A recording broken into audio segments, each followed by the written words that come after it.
এই চাল কালেকশন করে এতিমের হক খাচ্ছ যারা মেরে, হিসাব দিতে হবে ভাই পরপারে। আচ্ছা, নাম কি তোমার? মোহাম্মদ শাহাদত মিয়া। শাহাদত মিয়া। তোমার বাবা মা নাই? জি না। বাবা মা দুইজনে নাই? দেখেন বন্ধুরা, একজন ইতিম বাচ্চা, সে মাদ্রাসায় থাকে। এই দেখো হাতে চাল কালেকশন করে, এই চাল কালেকশন করে আপনার বাচ্চাদেরকে খাওয়াইতে হয়।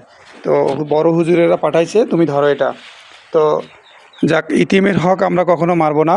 তো তোমাকে একটা প্রশ্ন করি, বলো। হ্যাঁ বলেন।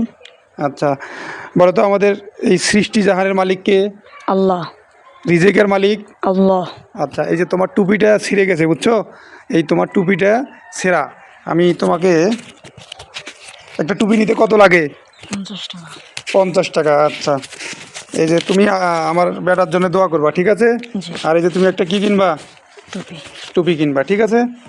এটা কিন্তু তোমাকে দিলাম, এটা মাদ্রাসায় দেই নেই, এটা তোমার জন্য। বলো। জি। ভালো লাগলো? জি।